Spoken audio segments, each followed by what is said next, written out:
Salut tout le monde, mon nom est Daniel Bernabé, c'est un plaisir d'être avec vous en ce moment pour partager avec vous la parole de Dieu dans le livre de 1 Corinthiens 13. Nous allons lire ensemble le verset 4 jusqu'à 7 et terminer avec le verset 13. Je vais lire pour vous. La charité est patiente, elle est pleine de bonté, la charité n'est point envieuse, la charité ne se vante point, elle ne sent point d'orgueil. Elle ne fait rien de malhonnête, elle ne cherche point son intérêt, elle ne s'irrite point, elle ne soupçonne point le mal. Elle se réjouit point de l'injustice, mais elle se réjouit de la vérité. Elle excuse tout, elle croit tout, elle espère tout, elle supporte tout. La charité ne périt jamais, les prophéties prendront fin, les langues cesseront, la connaissance disparaîtra. Nous allons lire ensemble le verset 13. Maintenant donc ces trois choses demeurent, la foi, l'espérance, la charité, mais la plus grande de ces choses, c'est la charité. Nous pouvons dire la charité, c'est le synonyme de l'amour. On peut dire, on va aller ensemble verset 13, en disant maintenant donc ces trois choses demeurent, la foi, l'espérance, l'amour, mais la plus grande de ces choses, c'est l'amour. En ce moment, nous allons expliquer différents types d'amour. Il y a environ 8 types de l'amour. Exactement. Filial, amour affectueux. Filial est un amour sans attraction, romantique et se produit entre amis ou membres de la famille. Pragma, amour durable. Storge, amour familier. Eros, c'est amour romantique entre une femme et un homme. Ludus, amour ludique. Mania, amour obsessionnel. Philosia, amour de soi exactement. Agapé, amour désintéressé. En ce moment, nous allons parler, je vais vous parler concernant un amour qui est l'amour agapé. C'est cet amour-là qui vient de Dieu. Et ce que nous venons de lire dans le livre de 1 Corinthiens, le résultat de cet amour-là, comme nous avons lu, en disant que l'amour est patient, elle est pleine de bonté, la charité n'est pas envieuse, elle ne se vante point, elle ne sent point d'orgueil. Ces caractéristiques de cet amour-là, c'est l'amour agapé. Parce que cet amour est vraiment patient. Comme Dieu est patient envers nous, ceux qui ont Jésus-Christ dans leur vie, qui ont accepté Jésus-Christ dans leur vie, peuvent expérimenter cet amour.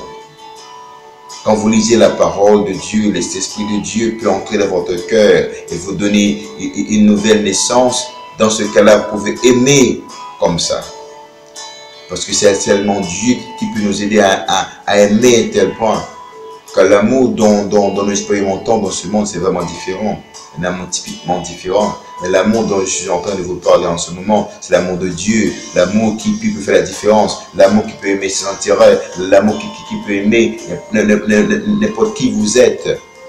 Cet amour-là qui peut pardonner, qui peut voir l'intérêt des autres, qui peut vous aider à grandir en Christ. Cet amour-là, je vous parle, c'est l'amour de Dieu. C'est l'amour agapé. C'est l'amour dont les chrétiens véritables peuvent avoir dans leur vie en cherchant la présence de Dieu, en lisant la parole de Dieu. Mais si vous n'avez pas cet amour-là, je vous encourage d'avoir Jésus-Christ de votre vie, comme la Bible a dit dans le livre de Romains 10, verset 9, dit, si vous confessez votre bouche, Seigneur Jésus, vous croyez en votre cœur, Christ a ressuscité des morts, vous serez sauvés. En acceptant Jésus-Christ, c'est l'Esprit de Dieu peut vous aider à expérimenter cet amour-là. Car l'amour que je suis en train de vous parler est l'un des fruits de l'Esprit de Dieu. Je vous demande, continuez à marcher dans cet amour-là. Que l'amour agapé, l'amour de Dieu, car cet amour est vraiment parfait, plein de bonté, n'est pas envieuse, se vante point, sans point d'orgueil. C'est cet amour-là qui peut nous aider à marcher dans l'humilité, à marcher en unité de l'esprit pour faire la différence aux autres. Que Dieu nous aide à marcher dans l'amour, que Dieu nous aide davantage à expérimenter cet amour-là en lisant la parole de Dieu, car sans Dieu on ne peut pas aimer comme ça. L'amour de ce monde est différent. L'amour de ce monde se focus davantage sur l'intérêt. Ce que je peux vous donner, vous me donnez, et c'est quoi on aime. Mais s'il ne peut pas recevoir rien de vous, je ne vous aime plus. Mais l'amour de Dieu est parfait. Est parfait cet amour-là. Il nous aime comme nous sommes. Un amour sans limite.